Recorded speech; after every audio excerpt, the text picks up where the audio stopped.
도심 외곽, 대형 요양병원의 새벽은 고요합니다. 복도를 걷는 한 여성의 발걸음만이 정막을 깨웁니다. 한설인, 52세. 그녀는 이곳에서 간병사로 일합니다. 노인들의 식사를 돕고, 약을 챙기고, 밤새 깨어 손을 잡아주는 사람. 그녀에게는 과거가 없습니다. 정확히는 없다고 말합니다. 설이는 누구에게도 자신의 이야기를 하지 않습니다. 가족이 있냐는 질문에 고개를 젓고 고향이 어디냐는 물음에 애매하게 웃어넘깁니다. 동료들은 그녀를 조용하지만 능숙한 사람으로만 알고 있습니다. 그런 설인에게 특별한 환자가 배정됩니다. VIP 병실에 입원한 재벌회장 차우진, 78세.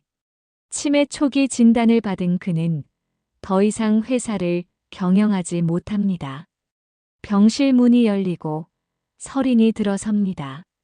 그리고 차트를 보는 순간 그녀의 손이 떨립니다. 차우진. 그 이름, 그 얼굴. 25년 만에 재회였습니다. 우진은 설인을 알아보지 못합니다. 하지만 설인은 압니다. 이 남자가 누구인지, 이 남자가 자신의 인생에서 무엇을 앗아갔는지. 설인은 침착하게 미소 짓습니다. 안녕하세요, 회장님. 제가 담당 간병사입니다. 아무도 눈치채지 못합니다. 이 재회 뒤에 숨겨진 25년의 침묵을. 차우진의 병실은 호화로웠습니다. 넓은 창문, 고급 침대, 최신 의료 장비. 하지만 그를 찾는 사람은 많지 않았습니다. 아들은 해외에 있었고 며느리 백지연만이 가끔 들렀습니다. 지연은 36, 세련된 외모에 완벽한 말투를 가진 여성이었습니다. 회장님 상태는 어떤가요? 지연이 설인에게 물었습니다. 설인은 정중하게 대답했습니다. 안정적이십니다. 다만 기억력이 조금씩 흐려지고 계세요. 지연은 고개를 끄덕이며 우진의 침대 옆에 앉았습니다. 겉으로는 걱정스러운 효부의 모습이었습니다. 하지만 우진이 잠든 후 지연의 태도는 달라졌습니다. 병실을 나서며 변호사와 통화했습니다. 유언장 검토 끝났어요? 지금 상태라면 법적 능력 인정받기 어려울 텐데 빨리 정리해야죠. 차가운 계산이었습니다. 설이는 복도 끝에서 그 대화를 들었습니다. 며칠 후 설이는 우진의 간병을 자청했습니다. 병원은 인력난이었고 지연은 무관심했습니다. 알아서 잘 돌봐주세요. 뭐 필요한 거 있으면 연락하고요. 지연은 설인을 하나의 도구로만 봤습니다. 편리한 도구. 그 이상도 이하도 아니었습니다. 설인은 우진의 곁에 머물렀습니다. 식사를 돕고 산책을 함께하고 밤마다 침대 옆에 앉아 그의 잠을 지켰습니다. 우진은 가끔 설인을 보며 무언가 떠올리려는 듯 눈을 가늘게 떴습니다. 하지만 기억은 돌아오지 않았습니다. 당신, 어디서 본 것 같은데. 우진이 중얼거렸습니다. 설이는 잔잔하게 미소 지었습니다. 저는 처음 뵀는데요, 회장님. 거짓말이었습니다. 하지만 설이는 아직 진실을 꺼낼 준비가 되지 않았습니다. 평온 아래에서 균열은 조금씩 깊어지고 있었습니다. 밤마다 설이는 우진의 습관을 관찰했습니다. 차를 마실 때 컵을 두 손으로 감싸는 버릇. 말할 때 눈썹을 살짝 치켜드는 습관. 25년 전 그녀가 매일 마주했던 그 모습들. 기억은 조각조각 돌아왔습니다. 25년 전 서리는 차우진의 비서였습니다. 27의 젊은 여성. 능력 있고 성실하고 그를 존경했습니다. 우진은 서린을 신뢰했고 서린은 그 신뢰에 보답했습니다. 하지만 어느 순간 그들의 관계는 선을 넘었습니다. 서린은 임신했습니다. 우진에게 말했을 때 그는 당황했습니다. 잠깐, 이건 좀. 그는 결혼한 남자였습니다. 서린은 알고 있었습니다. 하지만 사랑했습니다. 아니, 사랑한다고 믿었습니다. 며칠 후 우진의 아내가 서린을 찾아왔습니다. 고급 카페, 조용한 구석자리. 아내는 차갑게 서류 봉투를 내밀었습니다. 여기 있는 돈이면 충분할 거예요. 아이는 지우세요. 그리고 사라지세요. 서린은 떨리는 손으로 봉투를 열었습니다. 현금 수표와 함께 불임 진단서가 들어 있었습니다. 거짓 진단서였습니다. 당신이 임신할 수 없는 몸이라는 증명서예요. 만약 임신했다고 주장하면 이 서류를 공개할 겁니다. 누가 믿겠어요? 서린은 아무 말도 하지 못했습니다. 협박이었습니다. 하지만 그보다 더 아픈 건 우진이 이 모든 걸 묵인했다는 사실이었습니다. 그는 나타나지 않았습니다. 전화도 메시지도 없었습니다. 서린은 아이를 지켰습니다.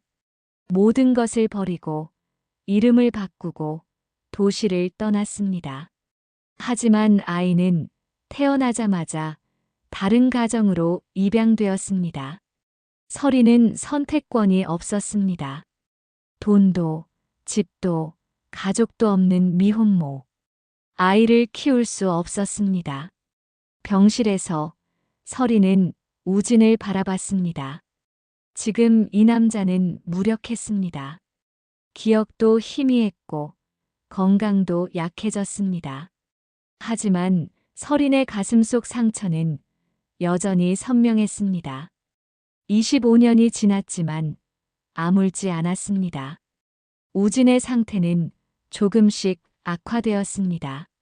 치매는 진행되었고 그는 점점 현실과 과거를 구분하지 못했습니다. 어느 날 저녁 서린이 약을 챙겨주는데 우진이 갑자기 그녀의 손을 잡았습니다. 그 애, 잘 있나? 서린의 심장이 멈췄습니다. 우진은 흐린 눈으로 어딘가를 응시했습니다. 내가 보낸 아이, 잘 크고 있을까? 서린은 숨을 참았습니다. 그는 알고 있었습니다. 아이를, 그 모든 것을. 회장님, 무슨 말씀이세요? 서린이 조심스럽게 물었습니다.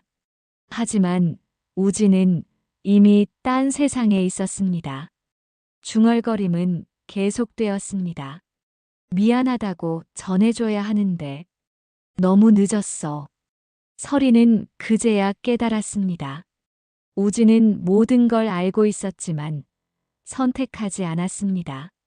아내의 압력과 체면 사이에서 그는 침묵을 선택했습니다. 그리고 25년 동안 그 선택은 서린의 인생을 짓눌렀습니다. 며칠 후 서린은 병원 행정실에서 우진의 오래된 기록들을 정리했습니다. 인력난 때문에 간병사들도 간단한 서류 작업을 돕게 된 것이었습니다. 그 과정에서 서린은 발견했습니다. 우진 명의로 처리된 수많은 익명, 입양 지원 문서들을. 하나하나 날짜를 확인하던 서린의 손이 멈췄습니다. 그중 하나의 날짜가 자신의 아이 출생일과 정확히 일치했습니다. 지원 금액도 상당했습니다. 그리고 메모란에는 이렇게 적혀 있었습니다. 아이의 미래를 위해 절대 출처 공개 금지. 서리는 서류를 내려놓았습니다. 아이를 버린 게 아니었습니다. 그는 멀리서 침묵 속에서 아이를 지켰습니다. 하지만 서린에게는 한 번도 연락하지 않았습니다. 용서를 구하지도 설명하지도 않았습니다. 이 재회는 우연이 아니었습니다. 서린은 깨달았습니다. 이것은 자신이 끝내 지나오지 못한 마지막 문이라는 것을, 그리고 이제 그 문을 열어야 할 때가 왔다는 것을. 서린은 울지 않았습니다. 대신 밤마다 병원 기록실에서 시간을 보냈습니다. 우진 일가의 의료 기록, 재단 기부 내역, 법인 거래 문서들, 모든 것을 하나씩 대조했습니다. 패턴이 보이기 시작했습니다. 우진은 25년 동안 수십 명의 아이들을 지원했습니다. 익명으로 입양가정에 교육비를 보냈고, 의료비를 지원했고, 장학금을 전달했습니다. 그의 이름은 어디에도 없었지만 돈의 흐름은 명확했습니다. 서리는 깨달았습니다. 우진은 속죄하고 있었습니다. 자신이 직접 나서지 못한 것에 대한, 서린과 아이에게 저지른 죄에 대한. 하지만 그 속죄는 비겁했습니다. 돈으로 해결하려 했고 얼굴을 드러내지 않았습니다. 동시에 서린은 백지연의 움직임도 파악했습니다. 지연은 변호사들과 만났고 우진의 재산 목록을 정리했고 유언장 조작 가능성을 타진했습니다. 병원 직원들에게 뇌물을 주며 우진의 정신 상태에 대한 진단서를 왜곡하려 했습니다. 서리는 조용히 증거를 모았습니다. 녹음 파일, 문자 메시지 캡처, 금융 거래 내역, 모든 것을 USB에 저장했습니다. 하지만 아직 누구에게도 말하지 않았습니다. 때를 기다렸습니다. 어느 날 우진이 서린에게 물었습니다. 당신, 정말 처음 보는 사람이 맞나요? 서린은 잠시 망설였습니다. 그리고 조용히 대답했습니다. 아니요, 회장님. 저희는 오래전에 만난 적이 있어요. 우진은 눈을 가늘게 떴습니다. 무언가 떠오르려는 듯 했습니다. 하지만 기억은 완전히 돌아오지 않았습니다. 미안해요. 기억이 안 나서. 서리는 고개를 저었습니다. 괜찮아요. 지금은 기억 안 나셔도 돼요. 서리는 결심했습니다. 복수가 아니었습니다. 정의도 아니었습니다. 다만 제자리로 돌려놓는 것, 빼앗긴 질서를, 왜곡된 진실을, 침묵 속에 묻힌 목소리를. 그것이 서린이 할 일이었습니다. 백지연의 계획은 착착 진행되었습니다. 우진의 주치의를 회유했고 법원에 제출할 정신감정서를 준비했습니다. 목표는 명확했습니다. 우진을 법적으로 무능력자로 만들고 재산관리권을 완전히 장악하는 것. 하지만 지연은 한 가지를 간과했습니다. 병원 내부에도 눈과 귀가 있다는 것을. 서리는 조용히 움직이며 양심 있는 직원들과 연결되었습니다. 간호사장, 행정 담당자, 심지어 청소 직원까지 모두가 지연의 행동을 불편해하고 있었습니다. 저 며느리 회장님한테 관심도 없어요. 돈만 챙기려고 하죠. 한 간호사가 서린에게 속삭였습니다. 서린은 고개를 끄덕였습니다. 증거가 있으면 좋을 텐데요.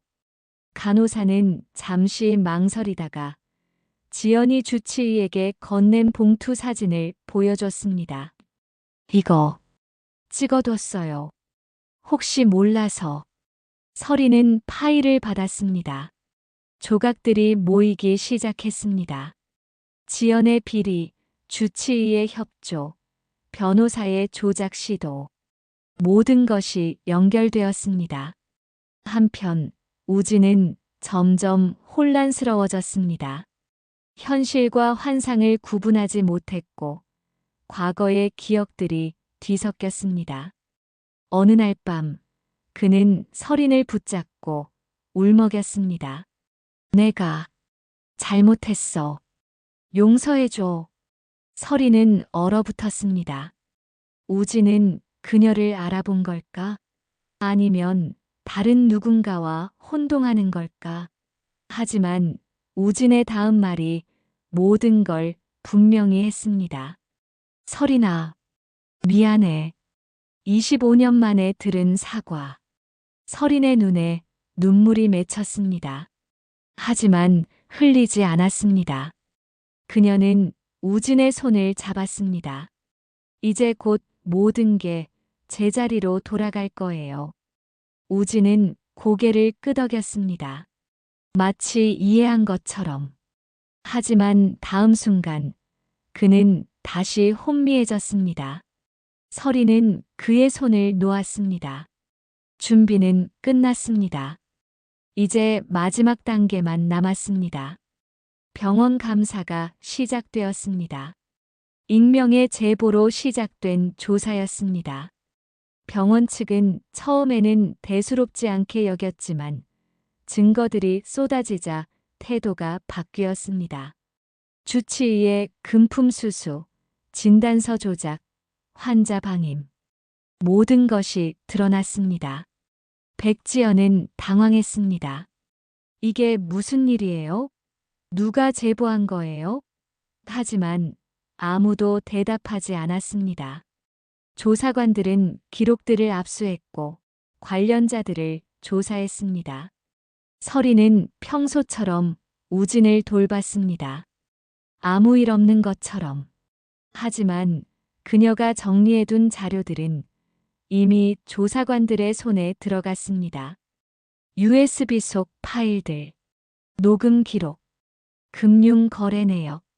모든 것이 백지영과 주치의의 공모를 증명했습니다. 며칠 후 지연은 변호사와 함께 조사를 받았습니다. 전혀 사실이 아니에요. 시아버지를 위해 최선을 다했어요.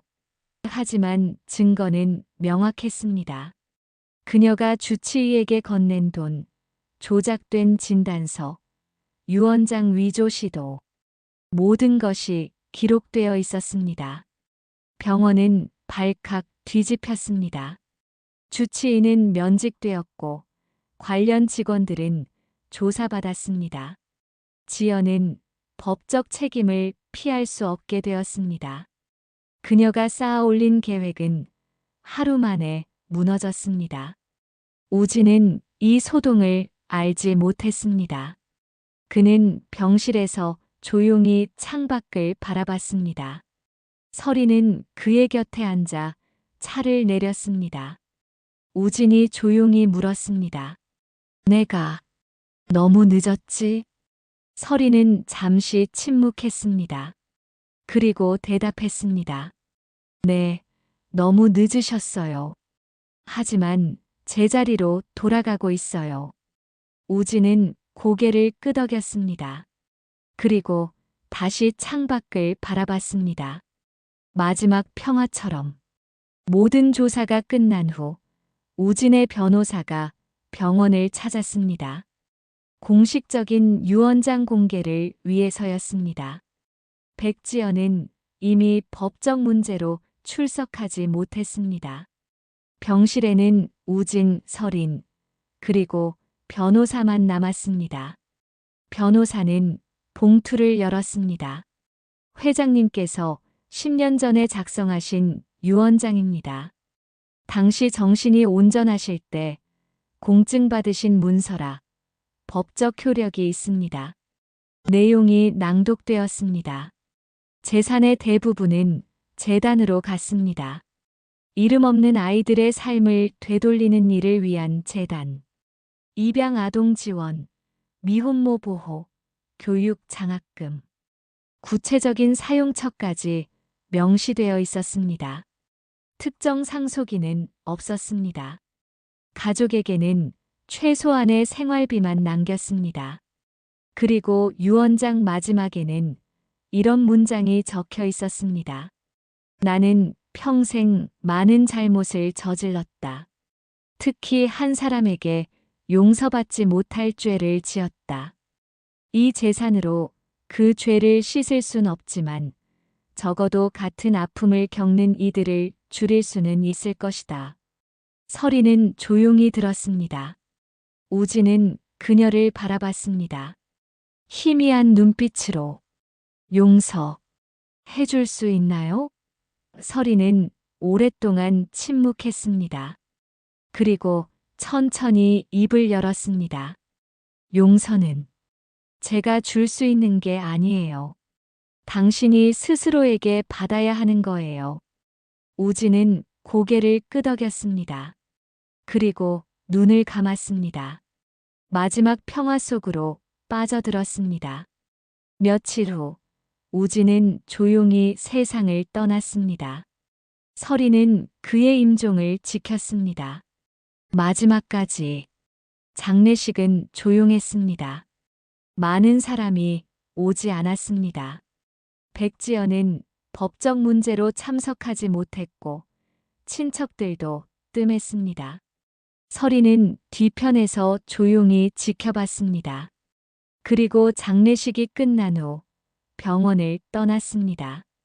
몇 달이 흘렀습니다. 작은 도시에 새로운 쉼터가 문을 열었습니다. 이름 없는 아이들의 집, 서린이 운영하는 곳이었습니다. 우진의 재단에서 지원받은 자금으로 만들어진 공간. 입양을 기다리는 아이들, 미혼모들, 어려움을 겪는 가족들을 위한 곳이었습니다. 서리는 매일 아침 아이들을 깨웠습니다. 밥을 차려주고 숙제를 도와주고 밤에는 책을 읽어줬습니다. 그녀는 더 이상 과거에 머물지 않았습니다. 다만 같은 아픔을 겪는 이들을 도왔습니다. 쉼터 거실 벽에는 작은 액자가 걸려 있었습니다. 그 안에 조용히 적힌 문장. 탈무드에는 이런 말이 있다. 법은 복수를 위해 존재하지 않는다. 정의란 빼앗긴 질서를 제자리로 돌려놓는 것이다. 서리는 누구도 고발하지 않았습니다.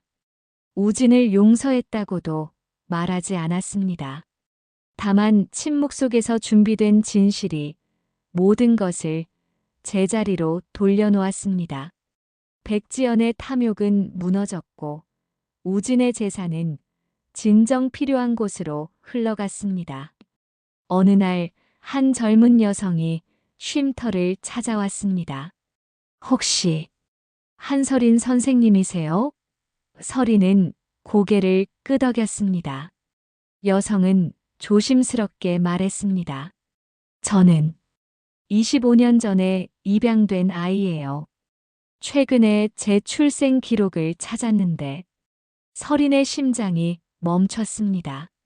여성은 계속 말했습니다. 생모를 찾고 싶어서요. 혹시 아시는지? 서린은 오랫동안 여성을 바라봤습니다. 그리고 조용히 미소 지었습니다. 들어와요. 천천히 이야기해봐요. 문이 열렸습니다.